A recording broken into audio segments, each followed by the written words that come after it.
Okay, Bismillah and Alhamdulillah wa salatu wa salamu ala Rasulillah. Assalamu alaikum, brothers. Wa alaikum salam. So it's our last session today, inshallah, with this course. What we'll do is we'll cover or do a summary of everything we've covered so far, and then we'll conclude with what we wanted to touch upon today, inshallah. So let's go through the key sort of points. The very first thing we covered was worldviews, right?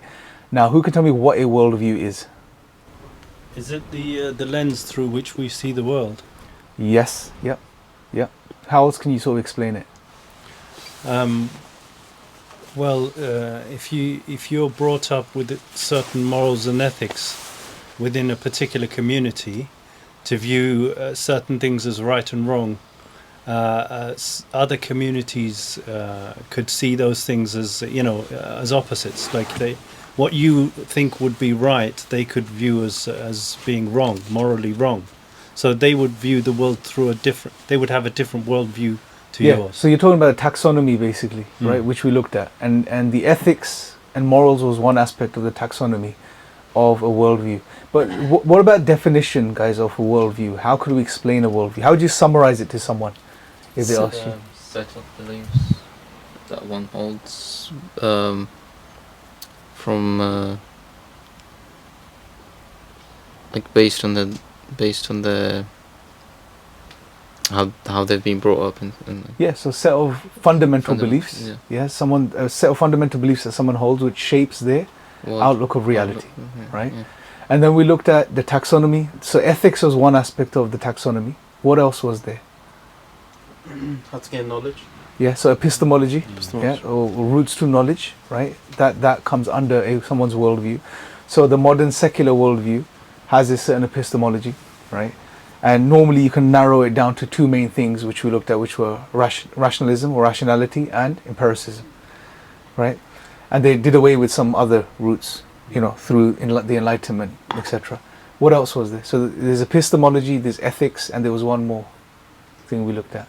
Experience? No. We'll touch upon the experience point in a second. We spoke about the sources where the people get their worldview from. So ontology. How we know what we know. What is the nature of reality, basically, right? What's at the base of reality? What is it, right? So these were the key areas of a worldview, and a worldview shapes the way you look at reality. Now, why is a worldview important? Because you can understand how someone would. Let's say something occurred in the world, different people have different ways of interpreting it due to their worldview, so you can comprehend the person in front of you, so you can give him da'wah, understand him and bear weight to him, argue against him in his worldview. Yeah, absolutely. So it shapes the way you perceive reality. Why would you say it's important for why would you say it's important for other reasons? What other reasons? Why is a worldview so important? Why is it so important that we need to discuss it? Like as humans we look for purpose, and to find our purpose we need to kind of understand our kind of worldview. So these bigger existential questions like the purpose of life, you can only the answer you come to will depend on a given worldview, what your worldview is, right? So you can look at the question about the purpose of life through a secular, liberal, godless worldview, and it will have one answer, or it may not have any answers, as we saw when we went through the course. Or you can look at it from a sort of general sort of religious perspective, it'll have another answer. And if you look at it through the lens of Islam, it has another answer, right? It has a specific answer. So your worldview, again, it's so significant that it determines how you answer and understand these existential things, right? Who am I? Where have I come from? Why do I exist? What am I? These big questions, Shapes the mind. Shapes the mind, yeah. And the next thing we also looked at was, what else? Where do we go after that? After sort of defining and understanding. Enlightenment. Yeah, we looked at the history. Yeah, the history. So the history of the current dominant worldview. These things came up. Yeah. And we say that these worldview the people got their worldview from these. Some people they got it from atheism, secularism, and naturalism, and these. Yeah. So what we looked at was, okay, what is the dominant worldview, right, which is this modern secular liberal worldview, whatever you want to call it. We looked at where it came from. And one of the key things we wanted to highlight there is just because it's dominant today, it doesn't mean it's true, right? So we looked at the history of it to highlight that people adopted this not because it was accurate or true with the capital T, but because it had utility. It was useful, right? It was in line with the thinkers and the philosophy they wanted to push and the way they wanted people to think going forward from that period, so people could focus on the material, the physical world, and they can sort of, and then that tied in with capitalism and all these other economic models, which led to where we are today, basically, right? And we also highlighted that there's some good things that came from modernity too, no doubt, right? So through their focus on empiricism as an epistemology, there was a lot of development in science, right? But we also saw that a lot of that came from the Islamic world originally, right? So there was some good and there was some bad as well. But the point was, just because it's dominant, it doesn't mean it's true. It's just a worldview, right? Prior to the Enlightenment, if you go back a couple of centuries, there was the world, generally the dominating worldview was a religious worldview, right? It was a worldview, whether you look at it from Christianity or any other religion, it was dominated by the idea or a belief in God, in religion, in a higher being, a higher power, and a hereafter, right? So these were spiritual worldviews, right? And during the Enlightenment, what some scholars refer to as there was this process of disenchantment, right, where all of this focus on spirituality and God and religion and other realms and all of this stuff was completely pushed aside and just wiped. They tried to wipe it away and just get people to focus on the material. It's all physical, it's all material. You only live once. There's nothing beyond this type of sort of naturalism or materialism, right? Okay, so we saw that. Then where did we go from that? We looked at the crises of the sort of liberal, secular, modern worldview. We highlighted 4 key areas. Does anyone remember them? Yeah, the first thing was knowledge. Yes, yeah. Crisis of knowledge. Crisis of knowledge, morality. Yes, crisis of morality. And the one more was crisis of purpose, identity. Identity, yeah. Identity And purpose. and purpose. Yeah, those are the 4 key areas, right? And there's probably many others, but these are the 4 main ones. And the reason we selected these 4 was because these are some of the most fundamental areas that are relevant for human beings. As much as people today don't want to admit this or think about this, but the meaning of life, ethics and morals, identity, who are we, right? What are we? Where did we come from, right? Meaning, what else? Sorry, meaning, identity, ethics, and purpose. Yeah, like why do I exist? What's my purpose of life? These are things we need as human beings, right? I mean, we need answers to every single one of these things, so we can feel grounded within this world, right? And within our function within this world. If you don't have answers to these things, you're really in a very sort of lost place, right? Now we looked at, under the sort of banner of this secular modern worldview, godless worldview, every single one of these things doesn't have an answer, a definitive answer, right? People have made attempts to try find answers to this. This is why the existentialists became famous and popular, because they dealt with these questions. They've tried to sort of fill the gap or plug the gap, but they haven't done a good job. But at the same time, we may ask, well, if this is such a big problem, why aren't many people today in a crisis, right? An answer to that is, well, 1, many people are in a crisis, right? They just don't show it. And 2, there's many distractions, right? The world that we live in is set up in a way where it's constantly feeding your desires. You're constantly plugged in, whether it's on social media, on the internet, clubbing, partying, drugs. It is constantly got you fixated on fulfilling your desires, living in the moment, not thinking about these deeper things, right? This is why we also mentioned that during COVID, many people had breakdowns because, they were cut off from their lifestyle and they had to sit and they had time on their hands to think about these things, which was problematic because the answers aren't there, right? And then after that, we looked at the antidote, which was the solution the Islamic worldview provides. And we looked at how Islam answers every single one of these questions. Allah gives us answers to every single one of these things. And they're central themes within the Quran. All of these things. For example, many of our scholars tell us the central ayah of the Quran or the concept is our purpose. where Allah says, وَمَا خَلَقْتُ الْجِنَّ وَالْإِنسَ إِلَّا لِيَعْبُدُونَ. That Allah didn't create us for any other reason, to know Him and to worship Him. And the entire Quran then revolves around this central purpose. It's to facilitate our worship of Allah. So in other words, the Quran facilitates our ultimate purpose of existence, which is to worship Allah subhanahu wa ta'ala. Right? So Allah addresses every single one of these and makes them core aspects of revelation. Right? Morals and ethics, huge part of the Quran. What's right, what's wrong. Right? It's given to us. This is big part of revelation that every prophet was given. The laws and rules. Right? Identity, another big part. Allah clearly tells us who we are and who we are in relation to other beings within creation. Right? These things are made clear to us as well. So Islam gives us a comprehensive understanding of every single one of these 4 key areas. Right? And it makes sense. These are important questions for us. And if the creator of the heavens and the earth is giving us revelation, then He would provide us answers. As some of the scholars have mentioned, that if Allah provides for your most basic needs, right, most basic fundamental needs, wouldn't He provide for your your ultimate need, which is guidance? Having answers, knowing what to do, how to live, why you're here, what's it all about? Right? And Allah does provide these answers to us.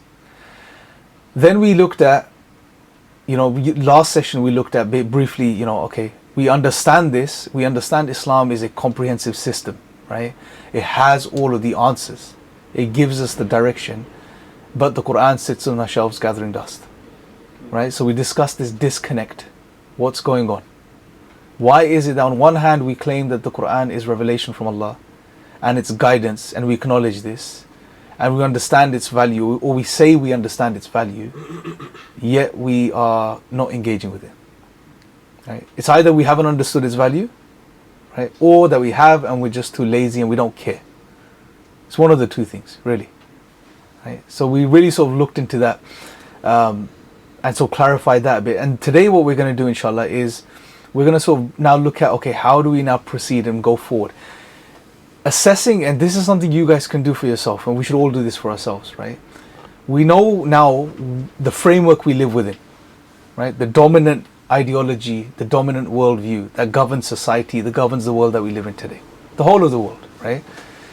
We know it's secular, we know it's godless, and this is generally speaking. There's many people from many different backgrounds, many atheists that are spiritual these days and believe in higher power and the universe has power. They have many beliefs, but generally speaking, it's a secular, modern, godless, liberal worldview, basically, right? So living in this environment as a Muslim, is not easy. For one, it's very difficult because everything around you is calling you away from what Allah is calling you towards. So it's always going to be difficult. And at any given moment in your life, if you were to take a snapshot of where you are, you would find that one leg is in Islam as a worldview, and a part of your leg or your toe is dipping into this secular materialistic ideology or way of looking at reality, right? And this creates a lot of tension within, especially young Muslims. So we need to figure out a way now that we've understood the importance of worldviews, and we've understood that Islam you can refer to Islam as a worldview because Allah answers those questions, builds a comprehensive system for us, right? The taxonomy we looked at also applies to Islam. Right? Allah tells us about ontology, the nature of existence. What is it? What are we? Where do we come from? What is it all about?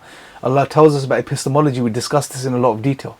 How in Islam we acknowledge the different routes to knowledge: empiricism, rationalism, testimony, fitra, all of these different routes. Ethics and morals, again, it's all there, right? So if we've understood the value of worldviews, we've understood Islam is a comprehensive worldview. Now how do we internalize this and adopt this completely? That's the trick here. Because once you can do that, you'll be solid, right? You'll be grounded, essentially, within Islam. And nothing else will be able to sway you. The reason we falter and we get swayed is because we haven't understood Islam as a comprehensive worldview. We haven't understood this. Allah's given us answers to all of these big questions, right? And therefore we go out there and we look for answers elsewhere, right? And we see Islam as what? Just a religion that tells us do's and don'ts, rights and wrongs. That's all Islam is, right? So we need to now sort of really try to grapple with this and understand this. How do we adopt this as a worldview? Now we also discussed, what maintains or strengthens someone's worldview? Who can remember?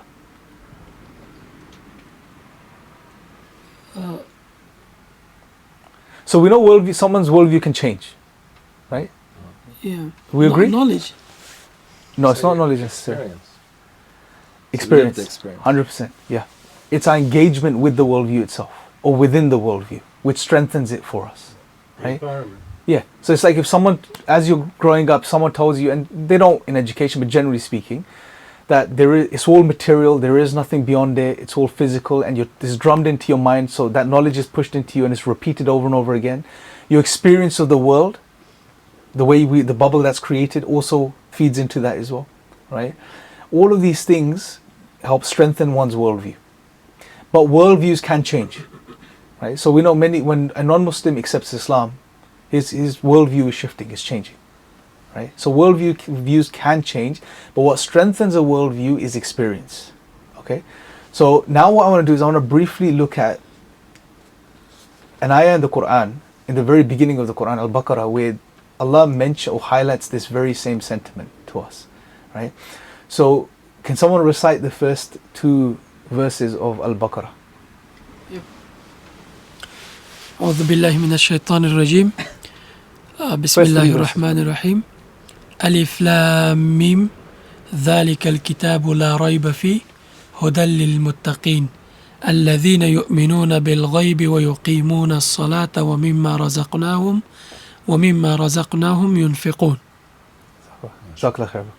Okay, so let's just spend a bit of time reflecting upon this, because these verses now within the context of what we've understood are profound, honestly. Like you'll see them in a way you've probably never seen them before. Okay?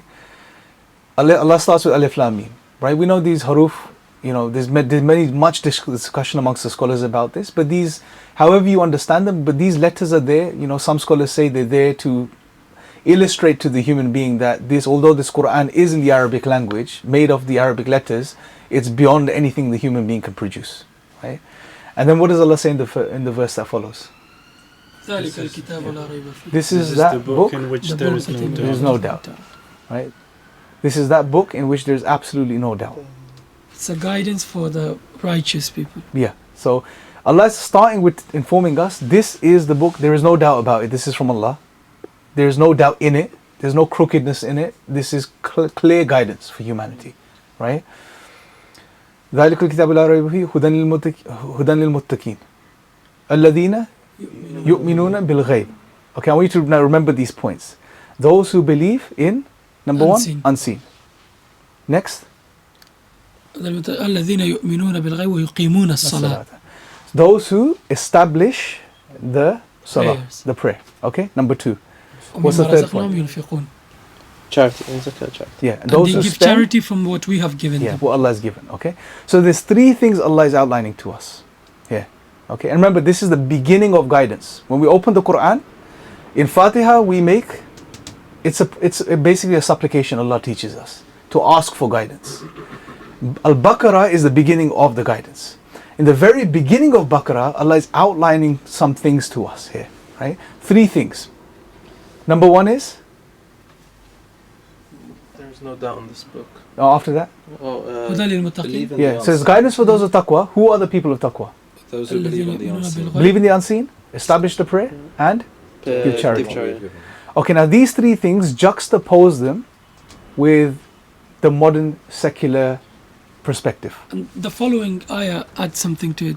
Yes. والذين يؤمنون بما أنزل إليك وما أنزل من What was قبلك revealed before. وبالآخرة هم يوقنون. Yes, yeah. We'll touch upon that as well, but for now, just think about these three qualities for now. So you can right? say modern day they don't believe in the unseen. They do not establish their prayer because they're not spiritual, and they don't give charity because they're seen as the other way because they're capitalists. They want Yeah. the money. Yeah.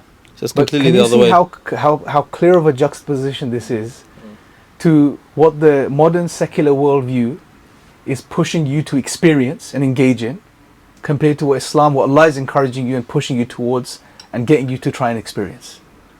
Right? And we know this experience is going to strengthen your worldview. It's going to strengthen your Islam. Right? Allah mentions those who believe in the unseen. The secular modern West believes in the seen. Literally. There's no unseen, there's the seen. Focus on that. Allah is saying your focus should be the unseen. And a part of the unseen is what? Because when it's general, Allah mentions it generally, it means encapsulates the whole of the unseen. Allah, the angels, right? Yeah, all of these things, right? So there's a clear demarcation there. Allah is saying focus on the unseen. The secular modern Western paradigm, it tells you focus on the seen. The more you focus on the seen, the more you engage with only the seen, that's what's going to become your reality for you. And whenever the unseen is mentioned, it's not going to be true for you, bro. It's not going to be real for you because you've never engaged with it, right? Allah says those who establish the prayer. So Allah encourages us to establish the prayer. The modern secular West tells you, does it tell you to worship God? Establish it? No, it tells you the opposite. Establish yourself. Not your prayer with your relationship with God. Establish your relationship with yourself. Even all this new age stuff is what? It's all about the self. You know, finding yourself, developing yourself, actualizing yourself, all of this stuff. Right? Even if you look at some of the psychologists of the past couple of centuries or modern psychology, it's about the self. You know, Jung talked about some of it's good, no doubt, but the focus is the self. Ultimate focus is the self. You. Allah is telling us focus on Allah. Establish your prayer. Connect with Allah. Right? So, and another way of looking at this, first Allah says believe in the unseen, then Allah teaches us how to connect with that belief. Because when you're doing salah, what you're doing, who are you connecting with? You're connecting with Allah, and therefore you are connecting with the unseen. Right? So this again, to strengthen a belief, you have to engage with that belief. To strengthen a worldview, you have to engage with that worldview. Allah is teaching us this through these ayat. Believe in the unseen, those who believe in the unseen. Strengthen that belief. How are you going to strengthen that belief? Engage in a relationship with Allah. The salah is a communication with Allah. Right? But that's if we treat the salah like this. This is another big problem or question, right? Our salah, how is our salah? Yeah, the salah could be of many different types, right? Literally. If the salah is correct, if we really go into the salah knowing it's us, we're speaking to Allah. Allah is speaking to us through the Quran when we recite it. We're engaging with Allah. Allah is aware of us. You know, what did the Prophet ﷺ say? That pray as if you see Allah. But you can't see Allah. But know that Allah sees you. I'm paraphrasing. But what is the Prophet ﷺ teaching us through this? It's Allah is you are in front of Allah in that moment. Not literally, but you are. Contact. Yeah, you're in contact with Allah. Yeah. You know? So, and if we go into the salah like that, and we experience the salah like that, our salah will be totally different. But your engagement with that reality over and over again, 5 times a day, is going to strengthen that reality for you. So that belief in the unseen it's going to be a reality. They say there was a tabi'een that said that when he would pray, he would imagine Mecca in front of him, and then heaven on this side, hell on this side, heaven on this side, and the Malik al-Maut behind him. Yeah, Al-Ghazali mentioned something similar as well. For khushu. I think it's also mentioned that Imam Hussein or Hassan, when he was going to pray, he would gone pale. And people ask him why, because he said, I know who am I speaking to. If you imagine who you are in front of and how much he's powerful and Allah subhanahu wa ta'ala, if you think about his attributes and then you stand in front of him speaking to him, and according based on hadith, if you can't see him, he sees you, then you can imagine what you are doing. It's profound. And I'd say if you apply it, you said like you truly believe in the worldview, the more you do actions within it. And I can give there's an example I was thinking of. There's a tabi again who they say he used to pray so much that his legs would like bleed, and they'll ask him, why do you pray so much? And he'll hit his legs like, I can't let the Sahaba beat me to the Prophet ﷺ. So his belief is that you can say is due to his actions of the prayer that's consistent. Yeah, I mean this is Iman, isn't it? It was beyond belief, man. It was a reality for these people. Like more real than their own hands in front of their eyes. That's how real the unseen was. The belief in Allah. You know, I mean, think about even when we meet a famous brother. Yeah, when we met hijab for the first time, for example, how did that feel? Yeah. Obviously, as Muslims, we shouldn't be fanboys and fangirls. Yeah, but there's a certain feeling. Like you're meeting someone that you've seen for so long and that's impressed you and done amazing work, mashallah. So there's a certain feeling there, right? And there's a certain reverence there. right? So, and these are human beings. Yeah, they didn't, but you're standing in front of Allah. I mean, just. I was going to say, it's usually when you're praying, it's the, you know how you say you connect with the unseen? But it's usually the scene that tries to distract you so often. Like, that's the thing that rushes into your brain. What am I going to do there? What am I going to do that? I have to respond to that email. But it's sort of the scene always distracts you in the prayer. Yeah, and that happens. That's part of the challenge, isn't it? You know, and it's not going to be, if it was that easy, I mean, we wouldn't even have to make an effort to. I think it's a hadith where the Prophet said, if you have in the next prayer, you 100% khushu', you don't think about anything in the dunya, I'll give you this fantastic garment that's new. So he prayed, he came back to the Prophet and the Prophet said, are you going to take the garment? He's like, no. In the middle of the prayer, I was thinking about the garment. I was thinking about the garment.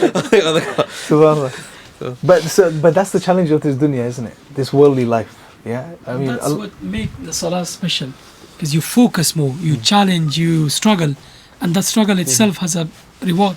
Yeah, and even to struggle itself, The attempt. yeah, it's. I mean, that's your experience, because you making the effort and struggling shows that, you know, is bringing you closer to that reality, that you at least believe in it to the degree where you're willing to struggle for it, right? And the more you struggle, and Allah will open ways, obviously, right? No doubt. But it's really understanding that you're in front of Allah and engaging in the salah. If we do it like that consistently, and it's not going to happen, it's not going to be perfect, right? Always, it's always going to be a struggle. But it's consciously going into it with that mindset, you know, for those moments where you really feel connected is very powerful. And when you do experience something, you know, and Allah does allow you to experience things time to time, you'll feel a certain way, right? Sometimes in salah, that you can't put into words. It's beyond words. And when you've had such an experience, you don't need evidence anymore after that. There's nothing that can top that, right? It's your first-hand experience is going to be profound. That's why even these new age guys, when they do psychedelics, what are they chasing? They're chasing experiences, right? And when they have those experiences, those profound moments, they remember that and they want more, right? But with stuff like that, we know at the end of the day, it's going to lead you down a slippery slope, yeah, and it's going to do more damage than good. But having experiences, profound religious experience, you know, this direct communication with Allah and feeling certain things is an amazing thing, right? And the Prophet ﷺ usually when he would get anxious about something or upset, he would rush to salat, and he usually would ask Bilal, "Arihna biha ya Bilal," make us give us peace with salat. Yes. Make us peaceful. What we call it, tranquility and peace with salat. Make us raha with salat. Let's go with do prayer. We would find raha and tranquility in salat. Yeah. So again, that's the stage you arrive at, right? You get there eventually. It's not going to be like that in the beginning, you know. But again, it goes back to the point: hard work. You know, treating your salah as something you have to just work at. You know, and we do this with other things in our life, like going to the gym, or improving your diet.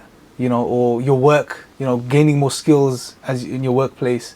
But with the salah, we're very lazy, too relaxed. It becomes second nature. Almost like when you're driving home sometimes, and you leave at work and you're home, and you don't realize how you made the journey. Sometimes I'm sure we've all experienced that, right? It becomes second nature. Sometimes you just go through your salah, you don't even realize what you've done. You know, so it's consciously engaging in these practices that Allah has outlined for us, because these will help us connect with the unseen.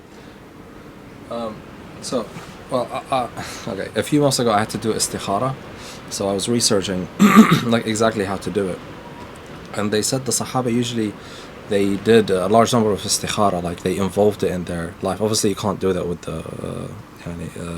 the 5 prayers. You have to do that in the Sunnah or separately. But if you use the prayers in a way to escape reality from, like I think that's what I understood from the istikhara, like you should be doing one repeatedly, like you could do one weekly istikhara, but it's also like escaping the world slightly and having that peace time alone.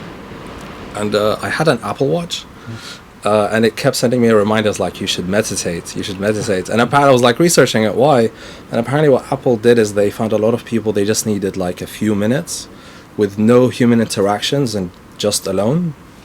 And I found it, like I tried it a few times, but it's obviously not the same. But there is definitely a need for humans to just exclude the world and just be alone. Yeah, and that has a profound impact on their psyche. SubhanAllah. SubhanAllah. I think there's research that supports this as well. And even gratitude in those moments. of solitude, or where you're reflecting and just calming down and meditating. Even psychologists push this whole idea of gratitude. You know, it's a part of the treatment for, you know, different types of anxiety and depression and stuff like this. And the salah, I mean, the al-Fatiha at the beginning is gratitude, essentially. You know, we're thanking Allah constantly, right? And it benefits us. Modern psychology, modern science is showing us gratitude benefits the human being, the human mind, you know, the human self or the soul, whatever they want to call it. So, and again, with all of this, you know, with meditation as well, yeah, there's this whole thing about slowing down, breathing, centering your focus. Yes, Islam doesn't maybe mention these things specifically, but I think it comes under khushu, right? Because when you're trying to have khushu, you have to focus and you have to push out everything else and have a clear focus on what you're doing. And you're not supposed to rush. If you're rushing, that's not going to happen, right? Khushu and rushing don't go hand in hand. So you have to slow down. You have to relax. You have to take your time with everything, all the movements. You know, so yes, we don't call it meditation, but it's far more profound than meditation, right? But I mean, we need, if it helps, see it like that, at least to start with, yeah? You know? Yeah. I mean, like you're in a conversation with Allah, who created everything and controls everything. It should be the most relaxing thing ever. 100%. Like, you know, whatever problem you face, it's really, you know, you're speaking to the creator, so it's very easy. It's also very relaxing, like, you know, God, in a way, you know, I believe in him. He sort of, I'm worshiping him. I want to be on his good side. So there is an element of relaxation. You know, like ultimately speaking, it's going to be fine. It's going to be 100%. fine. Yeah. But again, the stuff we're talking about now, I mean, this is stuff we need to employ, right? And I'm sure many of us, not even just in here, just generally, many Muslims, we don't think about the salah like this. You know, we just think, okay, I have to do it and rush through it. But just engaging, and even, you know, the whole aspect about, I know and I understand the point that, you know, many scholars mention, it's not about the feeling, right? You're not worshipping the feeling, you're worshipping Allah. 100% true, right? But what we forget sometimes is that worshipping Allah, what is it? It's an experience, right? It's an experience that we're having. Every experience has a feeling. You don't have experiences without feeling, right? I mean, you can't think about any experience you've had. It's either a positive experience or a negative experience, for one. And both would have some sort of emotions attached to them, right? So for example, going back to the example of people that do psychedelics, when they have a good trip means they felt good. They felt amazing, right? They felt something euphoric. They want to do it again, right? It's because of the feeling. When they have a bad trip, they didn't feel good. They never want to do it again. Most people, at least, right? So yes, we're not chasing the feeling, and I'm speaking within the context of the world that we live in today, right? Because there's this push for experience, you know, experience it yourself. When you're engaged in salah, ask Allah to make it feel special for you, right? Because that, when you feel that way, that connection with Allah, look, for one, you're going to have a feeling anyway, right? And for most people, unfortunately, when we're doing salah, it's a rush thing, and we think, oh my God, you know, it's distracting me, taking me away from something I should be focusing on, and you get frustrated. And some people get agitated when they're praying, and that frustration and agitation converts into an emotion. You feel a certain way. There's a bit of tension in your body. There's this not nice feeling, right? So it's going to feel one way or the other.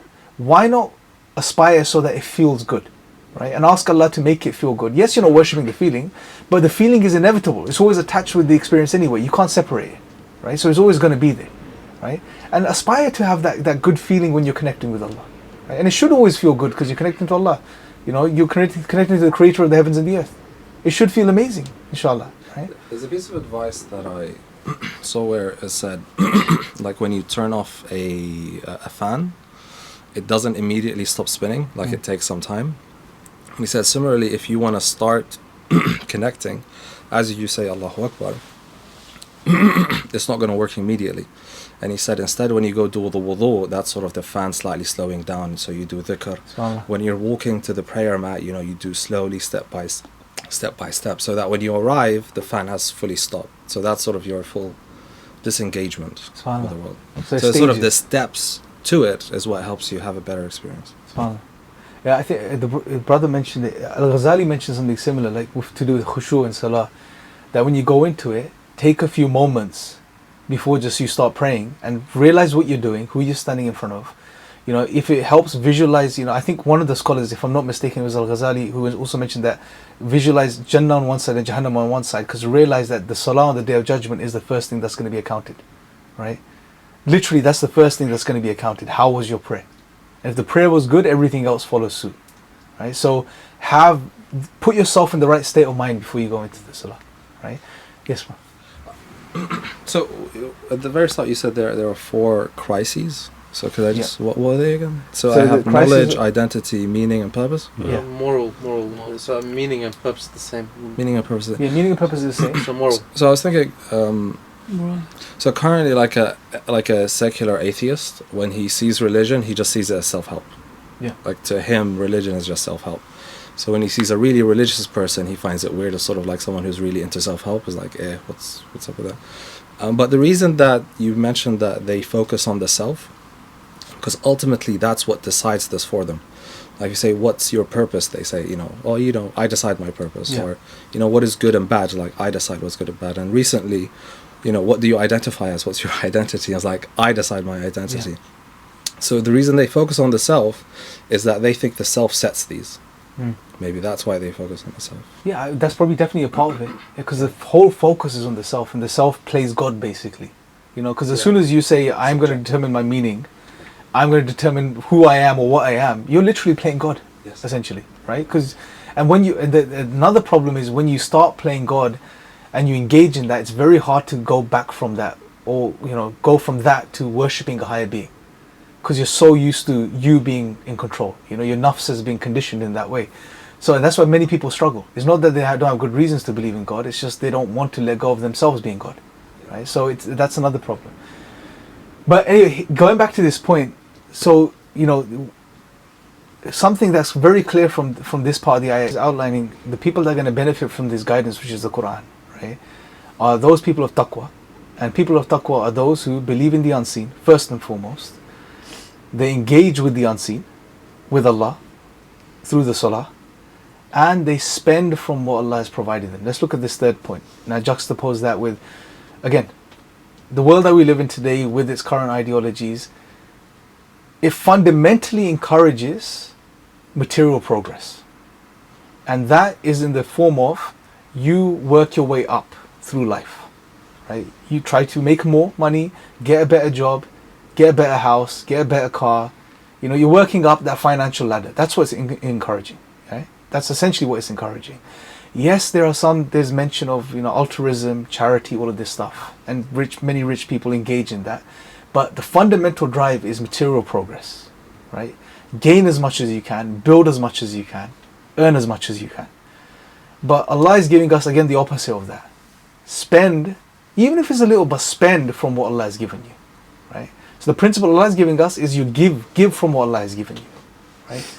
And again, it's totally opposite to what we're taught in this worldview, or the dominant worldview. And it's also very interesting from the perspective of the belief in the unseen. Because first Allah says belief in the unseen. Then Allah mentions engage with the unseen, connect with Allah in the unseen. And then Allah is telling us to give from the dunya. Right? So what does that do also when you give from what you have? It helps you detach, remain balanced. You're not swallowed up by the worldly stuff. Because you're giving it away, it makes you lighter. Right? So sort of giving away the seen because you're going to receive something. Yeah, and it strengthens your belief in the unseen. Yeah. You're giving it with the belief that it's going to be far better in the hereafter. Right? So by giving it, you're actually strengthening your belief. Right? And this is Allah's teaching us this. Right? And essentially what we get from this, there's just one ayah in the beginning of Baqarah, is that if you want to strengthen your iman and your belief in Allah and your connection with Him and your worldview, the way you look at reality and understanding in context to the hereafter and the bigger picture, is through engaging with and experiencing that reality in the way that Allah has taught us. Now there's many people today in the New Age sphere that want to engage with the unseen realms through other means, right? Psychedelics, magic, what else is there, man? Through certain music, right? They engage, they listen to and go into a trance state, etc. And there's many other things people do, right? But Allah is teaching us that you don't need any of these things that are going to harm you in a negative way. The clearest path, the straight path is right in front of you, right? And this, if you look, again, we talked about the Sahaba and the Prophets. They engaged in what Allah told them, right? And because they engaged in what Allah told them, is the reason they ended up developing such a clear worldview and understanding of reality, right? And not only were they connected with the unseen, with Allah, but that connection, the strength of that connection changed the scene and affected the scene, right? We spoke about one of these examples last week as well. You know, Ibrahim alayhi salam is a very powerful example of this. Yeah, when Ibrahim alayhi salam is being, you know, when his people are going to throw him into the fire, they build the whole catapult, create the fire, they put him in the catapult, they launch him through the air. And from a serial time perspective, it takes moments. Gravity is acting upon him, you know, he's flying through the air, he's going to end up in the fire within seconds, right? But in that moment, the angel comes to him, right, and offers Ibrahim alayhi salam help, essentially, right? Says, look, what can I do for you? You know, can I help you, essentially? What's the response of Ibrahim in that moment? He says that if it's from you, I don't care. If it's from Allah, yes, Allah subhanahu wa ta'ala will save me. Yes. And then based on some scholars, he said that he said this dua, Hasbunallahu wa ni'mal wakeel. So powerful. I mean, a man that's flying through the air heading towards his death, to have such clarity of understanding in mind as far as his beliefs are concerned, that is so amazing, honestly. You know, I mean, yes, you know, they say there's no atheist on a sinking ship. You know, when the ship is sinking, the atheists cry out, God help me, right? But look at the clarity of Ibrahim alayhi salam's thought. He's not crying out to Allah help me. He's literally saying whatever Allah wills. When he says Allah is the best of, you know, helpers, you know, and the best of judges and sufficient for me, essentially. What Ibrahim alayhi salam is also telling us is that whatever Allah wills is my will, and I rely upon Allah. Right? Look at the clarity of understanding and thought in that moment. And because of his connection with the unseen, through obviously the way Allah taught Ibrahim alayhi salam to connect with Allah, you know, and engage in that relationship building with Allah subhanahu wa ta'ala, Allah literally changes the laws of physics. Right? Literally. I mean, Allah could have sent the rain clouds and it could have rained and put out the fire. But Allah changes the laws of, literally the fire goes cold. And it doesn't go freezing cold, it goes cool, basically. Right? So he's not harmed by a freezing, you know. Yeah. Amazing. And you know, the scholars mentioned the ropes are burnt off and he walks out of the fire. What other examples can we think of where a connection, it could be a prophet of Allah, or it could be the Sahaba, the companions, or whatever the case is. A connection with Allah results in the changing of the physical world. You can say that there's a Sahabi, Khalid bin Walid, they were fighting the Musaylim al-Kadhab, this new guy that came off the Prophet saying he was a prophet, he's false. And basically they were trapped in this area which has tall buildings, and now they locked themselves. And Khalid bin Walid is like, how are we going to get through this and deal with these people? One of the Sahabis said, chuck me through, I'll open the door. It's like, but you might die. He's like, no, just chuck me over. If I die, I die. If I don't die, Allah qadar, I'll open the door for you lot. And they're like, okay, well, then they chucked him through, and mashallah, he opened the door, Khalid went in, the whole issue was finished at that time. And his belief that if I died, that was Allah's will. I can die at that second, Allah wrote that for me. If I didn't die, open the door for you lot. So win-win situation. I think the profound story would be the Yunus alayhi salam in the stomach of the well. Yeah. And also the story of Musa alayhi salam. Allah subhanahu wa ta'ala divide the river for him. Yes. So these are the trust that they had on Allah subhanahu wa ta'ala. Though they were there, but they were still seeking the help from Allah subhanahu wa ta'ala. La ilaha illa anta subhanaka inni kuntu minadh dhalimin. And Musa alayhi salam, he went through the water and then he was succeeded. Yeah, again, laws of physics changed, literally, suspended. You can say it's also from like a nation, or that usually nations that are more, they care more about the scene. So when they see a nation stronger than them, they'll actually slightly be jealous and they want some of the attributes. For example, we can say Europe, when they saw the Muslim nation that were very strong, they wanted to be like us. And you can say the Muslim world now, a lot of people want to be like the West, although, yeah, unfortunately, but they want to be like the West. But the strange thing where you can see in the Sahabis that, because their belief was not on the scene, it's unseen, when they did the openings and the liberation and stuff, when they saw the castles, they were not impressed. They didn't really care about how their advancements in the seen world. They'll just go back in their huts and just go pray. And they say even Salman al-Farisi, when he was now the ruler of Persia, the area in Iraq, I think Basra we considered back in the day, they told him, okay, how do you want to build your castle? I told him, no, just a room where if I go up, I'll hit my head, enough for the prayer, and that's it. I think that the Ribai ibn Amir, he has a very good story about this. When he was with Persian Empire, they made some jewelry things and this and that, and he came and he put his sword on some jewelry things and he broke it, and people was really amazed at what's he doing. When he spoke with the empire, the way he spoke, and then he left back, the king himself was really impressed with, and he looked at people, he said, look at these people, you can't beat them because they don't care about these things. So I think it's the mindset it creates, isn't it? I say from like even a social view. So you have Ibn Khaldun where he says it's like the Sabiya, which is like the most important thing in any nation is this concept which unifies a people.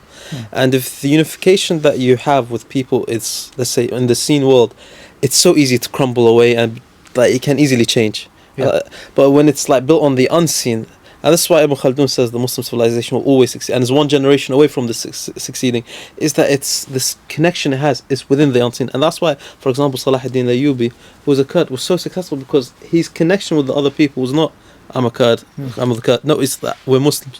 He's going to take the Turks, he's going to take the Arabs, and that connection is the unseen. So that's another. That within the generations is very powerful because it's not rocket science, right? Literally, Allah has given us a very simple. It's a very simple step. It's one step, but it could be within our context. It could be very difficult.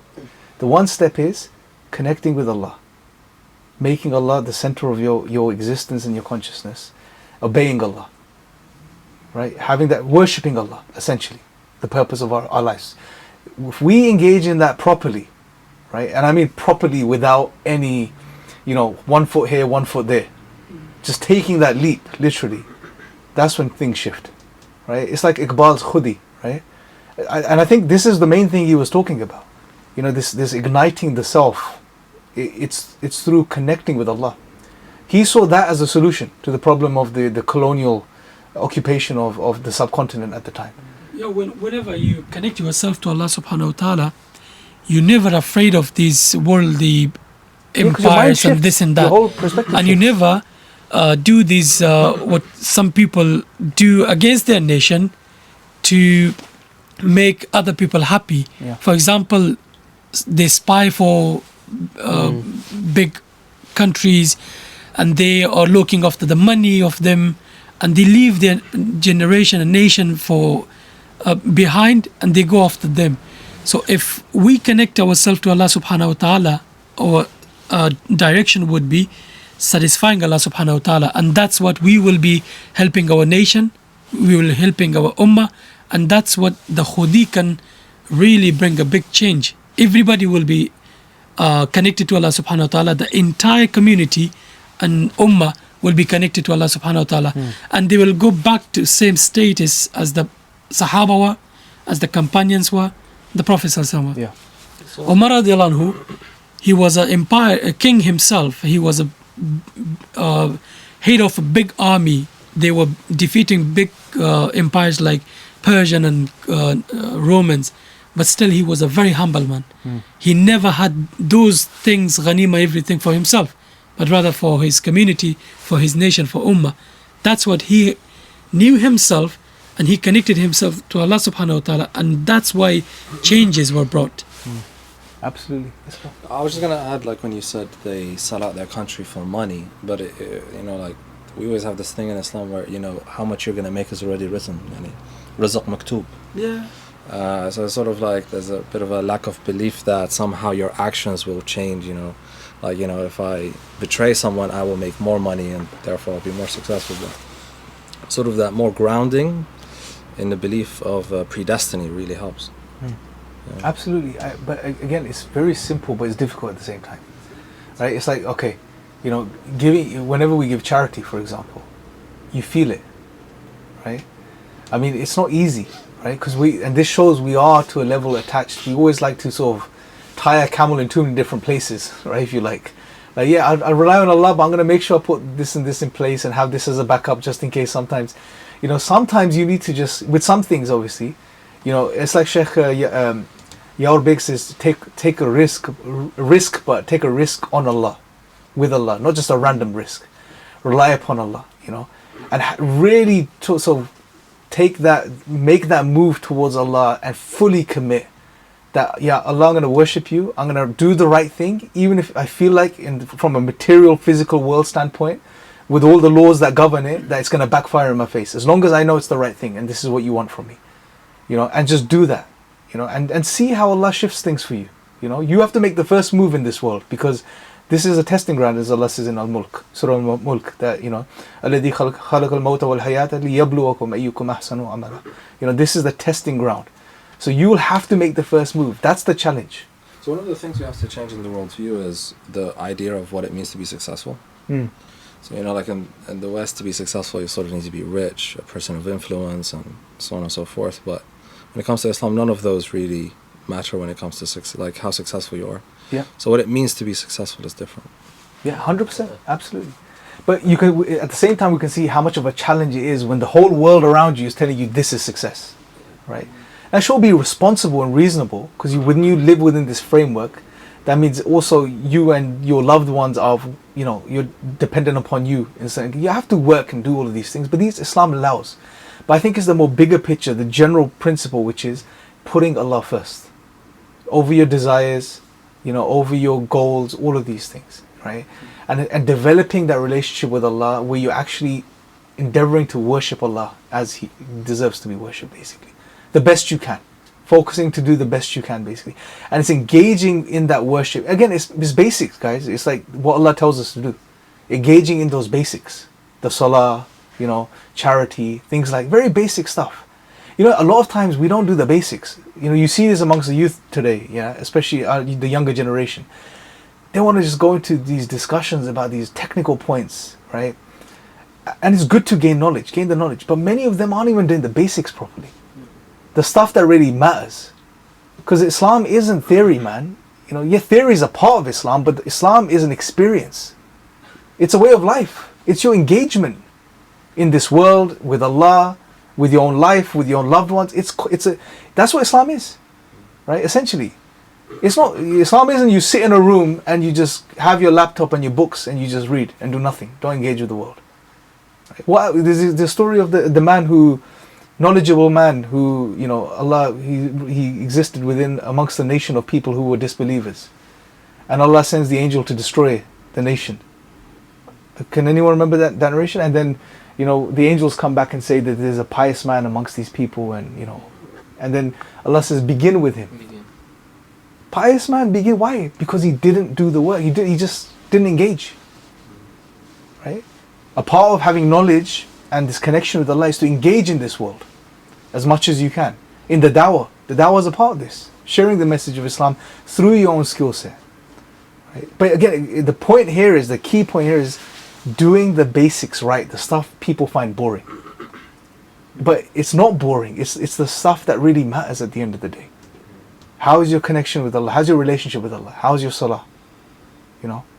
Those are the and when you do that, the way it changes your experience of the world, and the way you see the world, and the way you engage in it, and what you can do in the world, it'll be profound. Don't underestimate how Allah can use you in this world if you are truly connected to Him, and the stuff He can allow you to do and through you. You won't even be able to begin to imagine that stuff, honestly. Right? But it starts with that relationship, and the goal isn't so I do some amazing stuff in this world. The fundamental goal is Allah, is connecting to Allah, worshipping Allah, doing the best you can in that regard. Right? I think there's a narration which I think summarizes this point in a very profound way. Abdullah bin Abbas, when he was young, and he was riding alongside the Prophet ﷺ, right? And the Prophet ﷺ gave him some advice, right? And I think what's profound about this narration is that the Prophet ﷺ is giving advice to a young man. It may be a child or a teenager. I don't remember the exact age. 12 years. 12 years. So a young kid, basically, yeah. So it's going to be profound. because when the Prophet ﷺ is giving advice, his advice was always the best. And if he's giving advice to a 12-year-old, it's going to be specific so that the 12-year-old can understand. And if a 12-year-old can understand, that we can understand the advice as well, inshallah, yeah? And this is the English translation. And the Prophet ﷺ said, young man, yes, that specific narration. Young man, I will teach you some words. Be mindful of God, and He will take care of you. Be mindful of Him, and you shall find Him at your side. If you ask of God. If you need help, seek it from God. Know that if the whole world were to get together in order to help you, they would not be able to help you except if God had written so. And if the whole world were to get together in order to harm you, they would not harm you except if God had written so. The pens have been lifted and the pages are dry. Right? This is a very powerful narration, subhanAllah. It just reflecting upon that. And essentially, what is the Prophet ﷺ teaching us? Or teaching... Ikhlas, complete ikhlas. Tawakkul as well. Tawakkul. Trust. Taqwa. Consciousness of Allah, awareness of Allah, trust in Allah, right? Essentially worshipping Allah, you know, protecting the deen, essentially, in your life. And Allah will take care of you. I mean, just the first part, if we could just reflect, internalize the first part is enough for us. Protect your deen, focus on the basics, Allah will take care of you. Right?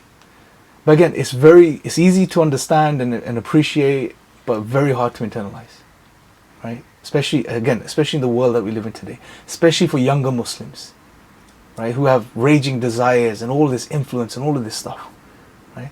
But this is where success is at the end of the day, guys, honestly. It's not in having a big job or becoming famous on YouTube or, you know, becoming a millionaire. It's not in any of these things. It's in fundamentally this, your relationship with Allah. Why Allah created you, which is to know Him and to worship Him. Now, obviously, there's some things we can focus on when it comes to, okay, if I'm going to ask you guys this. If you were to give someone a program, right, a young Muslim a program, and keep it very simple, what would be the 2 or 3 things you would get them to focus on to help build their worldview, to help build their iman, their connection with Allah? What would you say the 2 or 3 things? They would give this hadith. Only this hadith is enough. This would, 100%, this would really help. Yeah. I was going to say just analysis of their friends. Say that again? Analysis of their friends, like who are their friends. Okay. I think they, especially for youngsters. So company, good company. Yeah, that's the most overarching influence they have. Absolutely. Also, if you look at reverts, a lot of them, they had a Muslim friend, that they sort of grew up with, and that sort of led them to Islam. So having a good friend goes a long way. So good company, 100%. Yeah. That's why Allah subhanahu wa ta'ala ordered us in Quran, وَكُونُوا مَعَ الصَّادِقِينَ. Be with the righteous people. Yes. And we see examples of this. The people of the cave. Yeah. In Al-Kahf.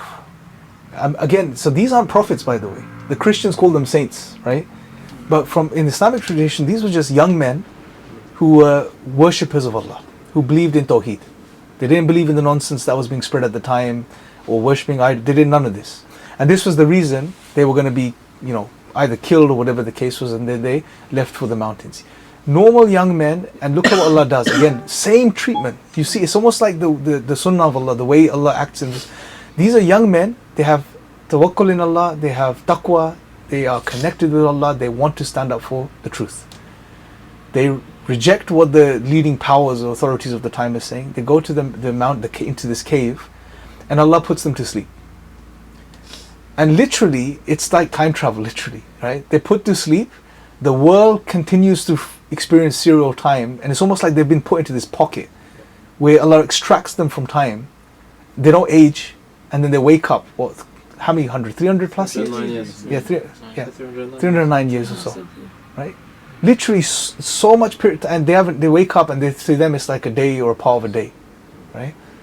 Again, same principle. We see the pattern emerge. The people that you put your trust in Allah, you connect with Allah, you worship Allah, Allah will take care of you.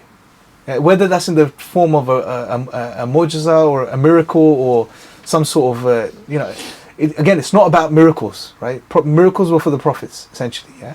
But they were kiramat, if you like, that the pious people experienced. Doesn't matter what the meaning, Allah will take care of you. Whether He just allows it through the physical laws of this world. And it's happened, how many stories have we heard? One of the brothers was telling me the other day, he gave some charity, he had very little money, he gave £50 to help someone. Right? He said, don't worry, I don't want it back. And literally, the next day through the post, or not the post, he was on the phone. The post was another story. He was on the phone, and he had this bill to pay with the electric gas company, yeah.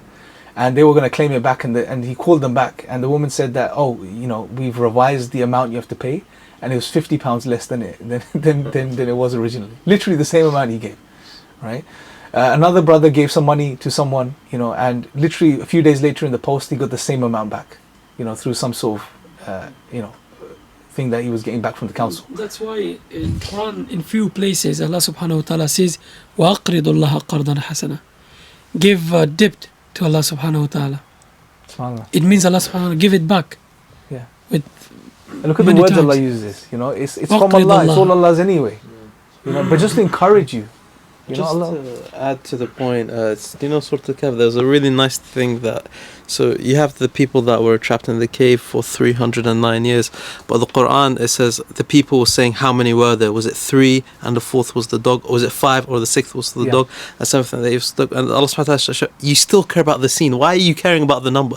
Care about the story, the meaning, the ma'na, which is the unseen. Look how Allah subhanahu wa ta'ala helped them, because they had the tawakkul in Him and the belief in Him. Absolutely. Yeah, sometimes we overlook this. Again, we get caught up in the minutiae, the unnecessary details, right? And the key point is completely overlooked and missed.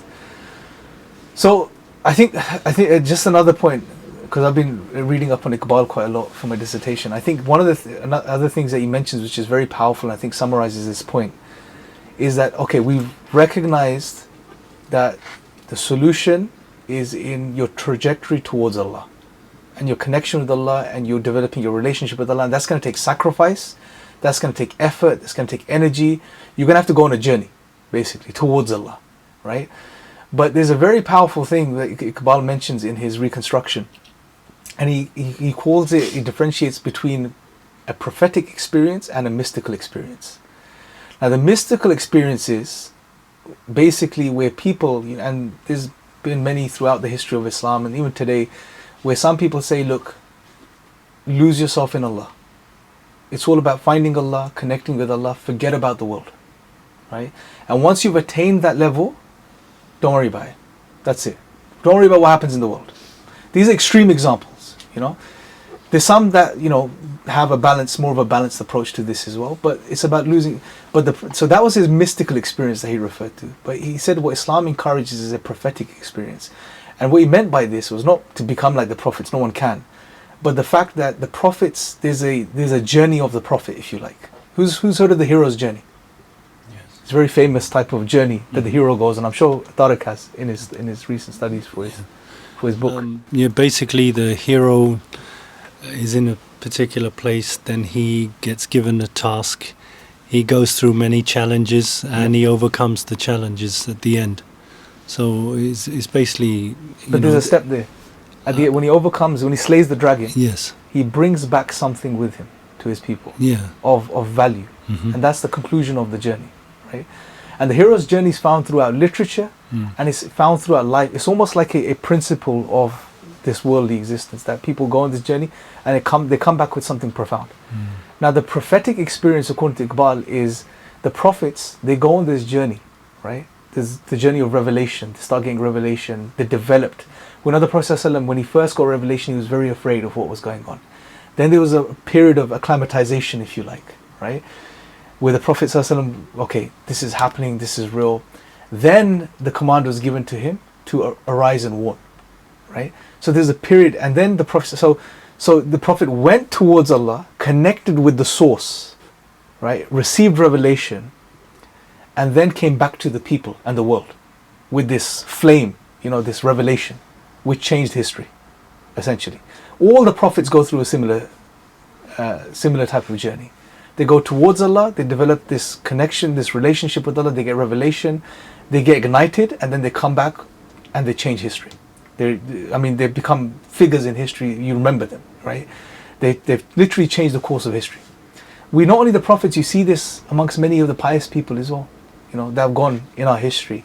They had a similar journey. They developed a relationship with Allah, they developed their strength through Allah, and then they came back and they did something profound. Al-Ghazali was one of them. Al-Ghazali, many examples, right? Ibn Taymiyyah, all of the Salahuddin al-Ayyubi, another example, right? Who else? Yes, absolutely. It's that relationship with Allah, that connection with Allah, and that gives them that driving, ignites their soul, and then they come back and they do stuff which literally changes history, right?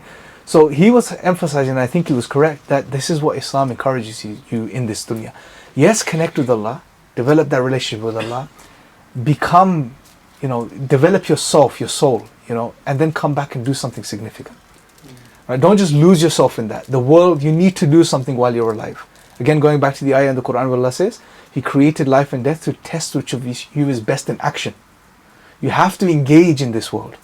Right? That's a part of your worship.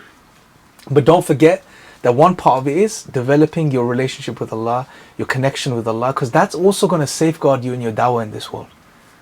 Because remember, it's very easy to lose yourself in that dawah as well, especially with social media and everything that's going on, right? So you have to ground yourself. And I think that's another key. Yes, we want to safeguard ourselves. We want to develop that relationship, become grounded ourselves within Islam. But at the same time, don't just keep yourself closed off from the world now. Oh, I've figured this out. I've got this. No, you have to do some work now, right? And that work you do is going to depend on every single one of you. What direction you take, what your specialities are, what Allah directs you towards, etc. So your belief in the unseen shouldn't stop you from taking action. It should just influence your action. It should influence your action. Right? Yeah, and I'm not saying there's this stages where you don't do any dawah and you just focus on yourself for 6 years and then you do. No, it could go hand in hand. It'll be different for different people. But don't forget there's two parts to this. There's the development of yourself, and then there's the engagement of yourself in this world, right? Sometimes we miss this balance where sometimes people just engage, don't worry about the connection with Allah, the sincerity or anything, and it goes out of balance. Internal and external. Yeah, and sometimes it's all about that and it's nothing about engaging in this world. Find that balance between those two things. The prophets are the best examples of this, right? They were the closest to Allah, yet they were the ones that did the most dawah. Only going to isolate yourself is called in Islam rahbaniyah. And the Prophet ﷺ in a hadith said, La rahbaniyata fil Islam. We don't have this complete isolation in Islam. Like the monks. To at the time. to leave the world and go and only pray because you need to look after your family, of community, everything. Yeah. You have to engage in world. Absolutely. لا تنس نصيبك من الدنيا. Yes. Do not forget you are part from the world as well. Yeah. Focus on akhirah. That should be your priority, and you should look after worldly life as well. It's that balance, and everyone has to find the balance for themselves. And that's what makes life meaningful in Islam. Nietzsche's criticism of Christianity. Does anyone know what it was? It says basically Christianity, because the sola fide, it becomes meaningless. Because any action you do, you're just forgiven. So there's actually no point whatever you do in this world. Yeah, 100%. That was his criticism, and he had a valid criticism. It was a very valid critique of Christianity, which was, look, Christianity takes meaning away from this life. You've accepted Jesus as your savior. You're waiting for the eternal world, or the other world as you refer to. They're just waiting to die, right? That's it essentially. So where's the meaning in this life? It's nihilism, right? And he said that was a worse nihilism than the nihilism of denying God, right? Because at least the secular atheist types, they try to find meaning for themselves in this world and doing something. But in Islam, what was very powerful is that no, it's yes, there's a hereafter, what the ultimate goal is, but that's actualized through your engagement in this world. So this world and your engagement in this world is like a springboard to the hereafter. You can't get there without what you do here. Yes, it's the mercy of Allah which enters you into paradise at the end of the day, but what evokes the mercy of Allah?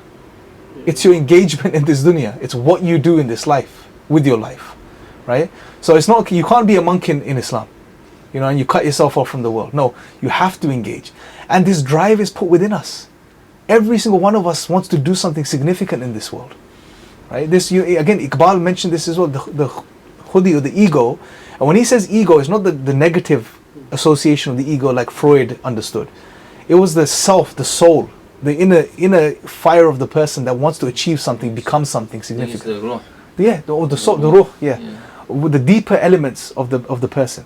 So that drive is within us already, right? But you have to realize, if you really want to actualize that and fulfill your purpose in this life, so you're like at the end of your life, you're like, you know what? I had a good run. I did everything I could. I made the most of it. Yes, I fell short at times, but I did the best I could. You want to feel satisfied? The only way to do that is, number one, recognize your true ultimate purpose, your objective, which is to know your Creator and to worship Him. Connect with Allah, develop yourself through that, and then come back with that flame. Whatever your flame is going to be different to each one of you. You each have your own flame. But bring that light back, whatever the light is. And trust me, Allah will use you in ways you can't even imagine. You know, you'll do things you can't even imagine. But do something with it, honestly. But to do all of this, you have to first find your worldview. Ground yourself within that worldview, and that's the starting point, basically. Yeah, like, I mean, you mentioned Iqbal, like he says, "Turaze kun faka hai apniya ko paraya ho ja, khudi ka razda ho ja, khuda ka tarjuma ho ja." Which is basically like what you said. He's basically saying like literally that you're the secret of this universe. Come to know yourself, come to know your khudi, and then become a translation of God. So it's just two phases. One, coming to know yourself, developing yourself, and the next phase is to show that in the world, like fulfill your purpose which God has given you. 100%, 100%. I mean, and that's how we should be living. You know, but it takes work. And just like I mentioned before, just because I'm talking about this stuff or trying to map this stuff out, doesn't mean I've implemented, like, you know, a smoker knows, many smokers know smoking is bad, but they still smoke, yeah? So may Allah make it easy for me as well, and all of us, inshallah.